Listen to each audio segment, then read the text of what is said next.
Welcome to Women Mastering Midlife, where we dive deep into the rich complexities of womanhood in our middle years. I'm your host, Victoria Bird, a pharmacist, certified women's health coach, and your guide on this transformative journey. Whether you're navigating perimenopause, thriving in menopause, or mastering midlife's many transitions, this is your weekly dose of expert guidance, compassionate support, and a judgment-free space to explore it all. Here, we're empowering women to master midlife on their terms, reclaiming our health, our happiness, and our power. Together, we'll rewrite the narrative around this remarkable stage of life, from something to dread into a beautiful, bold transition. I'm so glad you're here.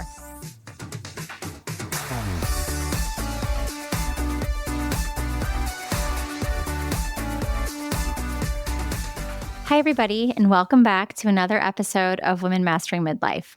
Today, I wanted to hit a topic that I've seen in the news a lot and that I think is important for women, especially women over 40, to talk about, and that is creatine supplementation. Back in the day, when we heard about creatine, we heard about the muscle bros in the gym. We heard about men wanting to, rapidly increase muscle. And we didn't hear much about it for women, especially women who weren't in the bodybuilding industry. And there have been many, many research studies that have come out that have proven that it is safe and effective and that it has more benefits than just growing some massive muscles. So we're going to get into it today. I'm going to keep it fairly simple, fairly brief. And then, of course, always message me on Instagram or leave a comment on this podcast episode if you have any questions regarding anything that you hear today, because I want this to be a resource for you and for you to be able to take away something that you've spent your time learning about. So first, I want to talk about why women should be interested or why women should care about creatine. And we'll talk first about muscle loss. So muscle loss starts early. Women lose about 3 to 8% of their muscle mass per decade after 30, and that accelerates after 60. Now, that's not to say if you're not strength training, if you're eating enough protein in your diet, if you're doing the things that you need to do to maintain your muscle mass or grow muscle mass, it doesn't mean that you are set on this decline without any help. But what this typically means is that for women who are not engaging in any exercise that will benefit muscle mass, then you are going to see that 3 to 8% loss after the age of 30, and then especially after the age of 60. So what creatine does is it supports muscle strength and lean mass, especially during and after menopause, when estrogen declines accelerate sarcopenia. And sarcopenia is muscle loss or significant loss of muscle mass. There's also been some studies that show that creatine can help with brain health, bone density, and fatigue resistance, which are crucial in perimenopause and beyond. So that's really why I suggest it to almost every single client, almost every single woman I come in contact with on social media who asks me about it. I've done reels and TikToks showing my daily routine of creatine. And so that's really why I want to get into it. As a licensed pharmacist, I am not your personal pharmacist. I am not your physician or your nutritionist. So I do recommend that if you have any disease states or you have any medications or any complications to your health, then you should absolutely seek the guidance of your care provider. But this is general information, and this works for most of the population. So if you're curious about it and you want to know more, definitely take it to your doctor if you have any concerns. But we're going to get into it. We're going to talk about what the research says. And I will tell you that a 2022 systematic review in nutrients articles found that creatine supplementation in perimenopausal and postmenopausal women improves muscle strength and performance even without having resistance training on board, but the benefits are greater when combined with it. So that being said, if you have not started a strength training routine, but you're concerned about muscle loss, adding in creatine even before you start exercising could be beneficial to your health. There's also an article in 2003 that states that creatine may also have neuroprotective benefits, which can improve memory, reaction time, and cognitive function in older adults.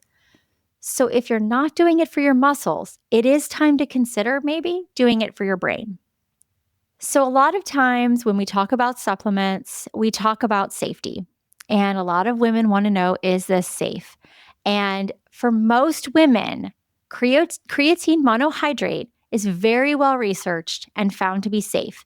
It is one of the most studied supplements in the entire world. There's no evidence that supports the myths that it damages the kidneys or liver in healthy individuals. It's been used safely in clinical populations, including older adults and even children with neuromuscular disorders. The caution I have is that for anyone with a pre-existing kidney disease or nephrotoxic medications on board with their daily regimens, you should definitely consult your healthcare provider. But the fact that this is the most studied supplement on the planet goes to say something. There aren't requirements for studies to show that supplements are efficacious or that they are safe. Our supplement world is very, very scary out there. It's the Wild West. There's no regulations put in place to prove that a medication is safe or efficacious. And efficacious means it actually does what they say it's going to. So while it is safe and while it has been proven to work, some of the side effects that people talk about are weight gain. And weight gain is one of those things with creatine. A lot of times, what people are talking about is the water retention. So creatine works in the muscles to help the muscles retain that water. And so when you have creatine on board, you might see some water retention, which might look like bloating. But that weight gain and that water retention in your muscles is a good sign of muscle hydration. And muscle hydration is crucial for growth and stability of your muscle fibers. Some people say that there's GI discomfort, they feel sick to their stomach, but that would be people using the larger doses or people taking it on an empty stomach. If you can't take it on an empty stomach, take it with food and then stick to the recommended dose. When I talk to people about how much creatine to take, we discuss 3 to 5 grams of creatine monohydrate a day. Sometimes you might read about a loading dose, and I don't find that important unless you're looking for rapid muscle saturation. So after about 2 weeks, you're going to see that saturation in your muscles anyway. So if this is a supplement that you just want to add in daily, you can put it in, you can get it on board. Sometimes they say that post-workout or any consistent time of mealtime daily, especially if you have carbs or protein on board, you might see a better absorption. But I've told people consistently take it at the same time every day. So if you take it post-workout and that works for you and you can do it every day, that's great. For some of the women that I work with, they only work out 3 to 5 times a week, which is amazing, but it's not consistent enough to remember daily to take your creatine. I threw it in my morning coffee. I would take 5 grams of creatine monohydrate powder. I'd throw it in my coffee. It dissolves well. It doesn't affect the taste of my coffee. And I knew to do it every single day. So it would be coffee in my cup and then creatine and then my nut pods. Then I'm done. Now, a lot of people say, well, I'm intermittent fasting and I don't add anything to my coffee. You can add the creatine to your coffee. It's not going to affect your fasting window. So if that's the reason to not put it in your morning drink, then I wouldn't worry about it. Some people say that having it with caffeine affects it. There's been no studies that prove that taking caffeine with creatine affects the absorption or the effectiveness. So I haven't seen proof of that. If you don't like adding a powder to something, because a lot of us, I feel like there's so many powders out there, in all honesty, that all you're doing is consistently adding a powder to something every day. So what I say is there's actually a capsule form. I switched after having it in my coffee every day. I was trying to cut back on coffee, but I didn't want to cut out my creatine. So I found a capsule. It's the same manufacturer that I use for my creatine powder. And so I was getting it in capsule form and I would have to take 2 capsules daily. They're slightly large, so I would be wary of that, but I only have to take 2. The problem with taking capsules is some of the doses on the bottle are to take up to 4 capsules. So you have to see how many capsules you're taking and what size they are before you commit to a capsule creatine. But if you don't like the idea of adding a powder into something, that's fine. If you want to take creatine at night, that might be more of an empty stomach issue, and you might have issue with being more upset with your stomach when you're sleeping or at midnight. So you might want to take it with dinner or breakfast or lunch, whatever day time that you find you can consistently add something to your regimen, by all means do it. It doesn't matter. There are some times that a specific timing window is important for a supplement or a vitamin, this is not the case. As long as you are consistently taking the supplement, by the time you hit 2 weeks, you have hit your loading dose and you are saturated and you are at your level. So it doesn't really matter what time of day you take it as long as you take it consistently. Your body's needs evolve with age, and so should your fitness and nutrition plan. My Fitness and Nutrition Over 40 guide provides strategies to stay strong, energized, and healthy in midlife. Embrace the changes and thrive. Get your free guide today at missvictoriabird.com/free-guides. You'll also find the link in the show notes below. So we've talked about the how, and we've talked about, some of the why, but, there's a lot of things that women are sold to buy, especially in midlife, right? We're in our 40s and 50s, and we are probably more economically well off than we were in our 20s. And so our marketing, the demographic for our marketing is like, we are the consumers at this point, right? We're not quite yet retired. We've established a career, so we have some money. And we're also in perimenopause, and there's a lot of things out there that don't have answers. So they're throwing everything at us. And you might have a balance your hormones powder you add in water. And you might have your, hormone balancing supplement you take in the morning, or your adrenal support, or your ashwagandha for stress. There's so many different supplements out there. It can get really daunting. But I would say that I'll do another episode about magnesium, but I would say if you're taking supplements, as my client, the things that I recommend are magnesium and creatine. Those are the two that I say absolutely. Vitamin D is important, but they're beginning to understand that the absorption of vitamin D in a supplement isn't as great as going outside and getting sun exposure with a UV index less than 3, so you're not burning your skin or causing any skin issues, but not wearing sunscreen when on a low UV day and getting out there and getting that vitamin D is so much more important and so much more beneficial than a capsule. So sometimes I even say like the vitamin D supplementation, unless you've gotten your vitamin D level from your doctor and they're like, no, you're really deficient, you need to take that. But magnesium and creatine are the two that I tell clients is very important because you're going to preserve your lean muscle mass. You're facing hormonal shifts in your body and you want to maintain your lean muscle mass any way you can, women. We do not need to be osteopenic and sarcopenic when we're older. We want to have our muscles and we want to have our bone. When you are resistance training and you have creatine on board, it actually has been shown to have benefit in potentially improving your strength gains. So if there are times, if you want to try doing a strength training workout, having had the same number of food, same number of sleep hours, same amount of food, whatever, if you want to remove variables, and you want to try your workout, and then a couple weeks later, try it after you've had creatine on board, you might notice that strength gains are better from resistance training with creatine on board. The fact that there is a potential benefit to cognitive performance when you're aging, it's a no-brainer. Like creatine should just be given to everyone past a certain point. It's also been shown to possibly support bone health, which is a potential adjunct in osteoporosis prevention. If we can protect our bones any way we can, we're reducing our risk of osteoporotic fractures, which is keeping us out of nursing homes and keeping us here longer and functioning longer. I don't think anybody that listens to this podcast does not want to be an active person when they're retired and older. These are things we can be doing now. These are simple tools. Creatine monohydrate is a low barrier entry. You have creatine monohydrate powders are affordable. If you are finding a supplement that is $50 for a 30-day supply, you are looking at the wrong creatine.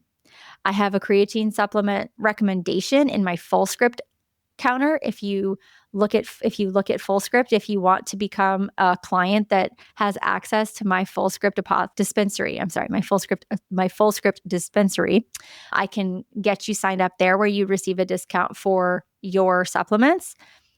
Amazon, I would stick with a trusted name, but I've been seeing more and more research about supplements on Amazon and the fact that unless you're getting it from a reputable source off of Amazon, you're not even sure you're not getting a dupe kind of product or an imitation product that doesn't even actually have any working ingredients in it. So I've given you a lot of information in 13 minutes and 53 seconds. I don't want to keep this long. I do want to say that there are some experts that I follow that are strong advocates of creatine. Dr. Gabrielle Lyon, she has muscle-centric medicine and midlife women's health as her niche, as her soapbox, as her platform, whatever you want to call it. Dr. Gabrielle Lyon wrote a book on muscle-centric medicine. She is brilliant. She is research-based. If you are not following Dr. Lyon, I highly recommend it. If you want a nonfiction read, if you haven't read her book already, go out there and get it. Dr. Stacy Sims is an exercise physiologist with content for women in menopause. She talks about creatine. She advocates for creatine use. She's amazing too. These are research-backed experts who look into things for you and tell you the data. They both have Instagram accounts. They are both on podcasts you can find. If you're listening to this one and you want to go search them in the library and listen to something else next, go check out an episode with Dr. Sims or Dr. Lyon as a guest. So I've said creatine monohydrate before.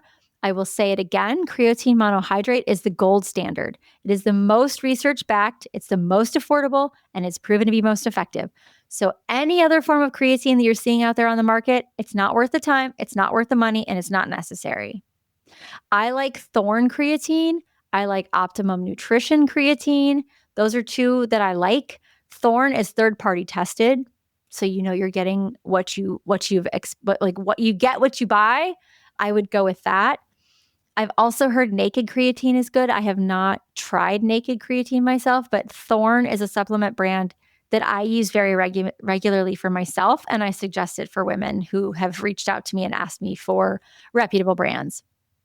So we don't need to say again that creatine is just for bodybuilders or the muscle bros or the gym bros, right? It's for anyone who wants to preserve muscle, improve cognitive function, and age well. So if you haven't already thought about creatine as part of your supplementation, as part of your routine, I highly suggest you give it a second look. Start with 3 grams a day in your smoothie or in your water, or get it in a capsule form, but be consistent. Again, daily use matters more than the timing. Okay? If you usually get it in your morning coffee, you skip your morning coffee for some reason, it's noon, you haven't taken it, take your supplement. Combine it with strength training 2 to 3 times a week, and you'll see the best results. And I want you to think about your strength and energy improvements over 4 to 6 weeks. If after 6 weeks you've consistently used creatine, you've consistently moved your body, even if it's just noticing you have more energy, you have less brain fog, you feel stronger, that works for me. So if you're in your 40s or your 50s and you're noticing changes in your strength, your energy, your brain activity, or your clarity, creatine could be a simple yet powerful addition to your daily routine. If you want to dive deeper, head to my website, check out the blog post, and also grab my free strength training guide. It's a great tool. It's got a beginner's workout in there and an intermediate workout. There's a whole bunch of free guides on my site that I try to update and add regularly. I'd love to have you grab those. If you want to dive deeper and you have more questions, you can book a Midlife Mastery Clarity session. They're 50-minute sessions. They're one-off sessions. It's a one-on-one with you and me. And we talk up to 50 minutes about any topic that you would like to talk about. I have coaching sessions I have 3 and 6 month coaching programs. But if you just want clarity on one topic, like creatine, does it work for you? Should you try it? How to add it? Then that is for you. Let's make muscle and memory your superpowers in midlife. It's enough of aging without strength, without our bones, without our muscles. Let's reduce our osteoporotic fractures. Let's improve our cognitive function. Let's be strong minds, strong bodies for decades to come. Thank you for listening to this episode of Women Mastering Midlife. If something you heard today resonated, I'd be so grateful if you'd share it with a friend who might need a little extra support on her midlife journey. Remember, small changes can make a big difference, and you don't have to navigate this transition alone. We will be back next week with more expert guidance and compassionate conversations to help empower you to master midlife on your terms. Until then, you can find us on Instagram at Women Mastering Midlife or come connect with me directly at Miss Victoria Bird. And you're looking for deeper connection and support, be sure to join us in the Women Mastering Midlife community. We'd love to continue the conversation with you there. If you've enjoyed this episode, please rate and review this podcast. It helps us reach more amazing women mastering midlife just like you. You'll find all the links from today's episode and ways to connect in the show notes below. See you next time.